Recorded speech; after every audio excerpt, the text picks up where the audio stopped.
according to the literature, there's a very long list of neonatal and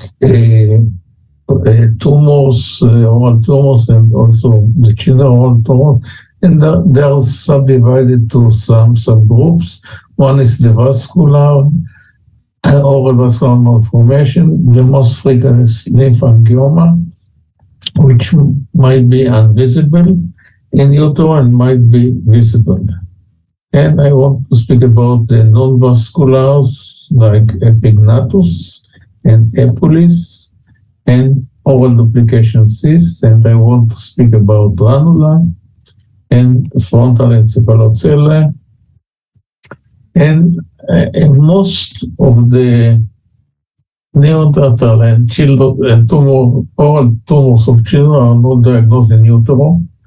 And one of this is the lingual ectopic thyroid gland, which is behind the tongue. A smooth muscle hamartoma in 7 months old, years old. And teratoma can be visualized in utero, which is a mixed structure like soft tissue and bony tissue. And the teratoma of the face might be small, might be moderate, like in this case, might be moderate, like in this case, might be huge, like in this case, and it's mixed tumor of bony structure and a soft structure. Week 24. Epignathus is actually a private case of teratoma. And epignathus, its origin is from the facial bones. And the definition of epignathus is that this teratoma originates from the facial bones, especially the palate, sphenoid, and ethmoid. Usually severe normal and usually appears in the early stages of pregnancy.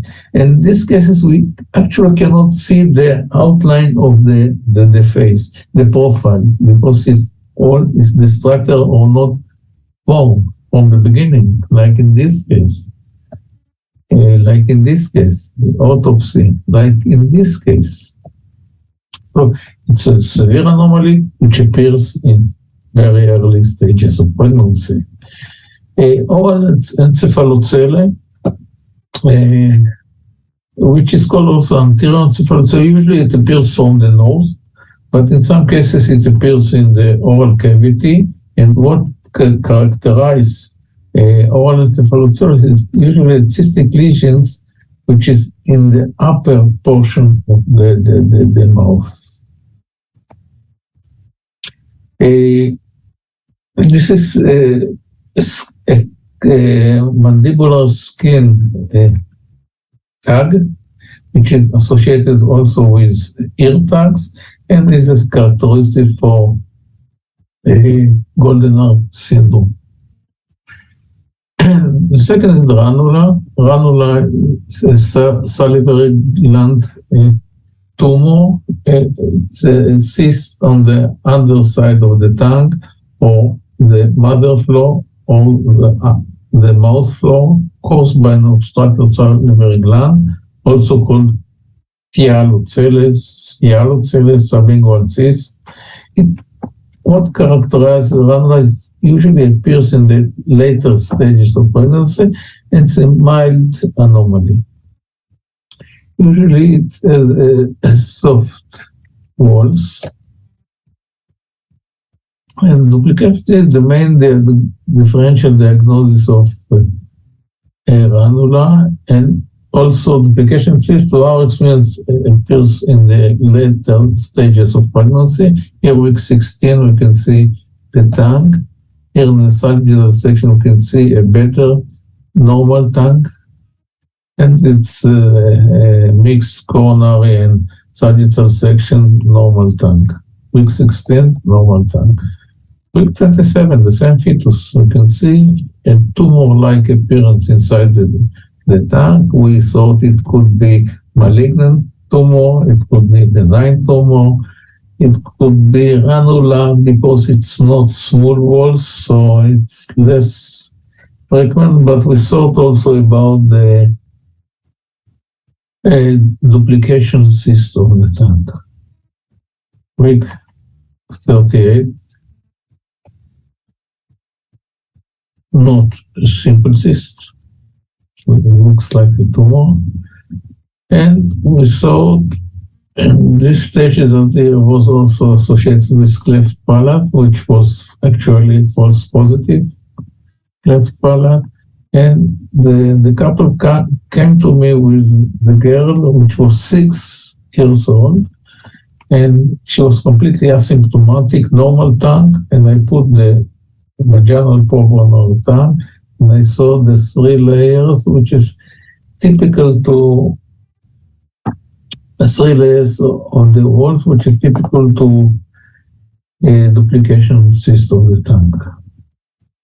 Hemangioma or lymphangioma might be huge, might be cystic and semi-solid structure, might be also an echogenic structure because it's a microcystic appearance, and huge lymphangioma, which usually such huge lymphangioma appears in the later stages of pregnancy, and it might be severe anomaly.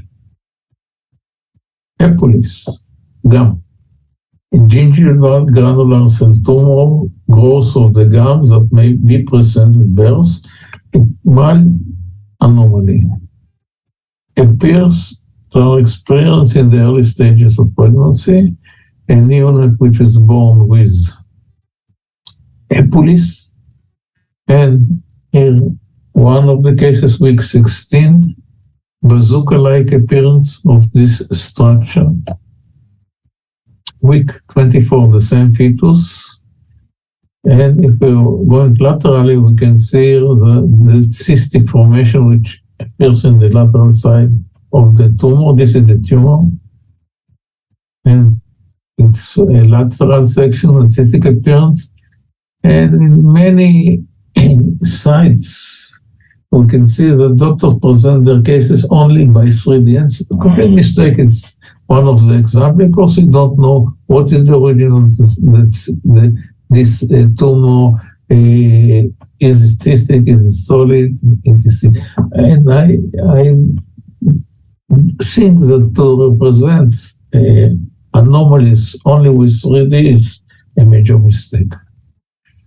In this case, the fetus was delivered without exit procedure and also soft cleft palate, and is doing well after the resection of the epulis. And here's the structure. And the last case is superposition.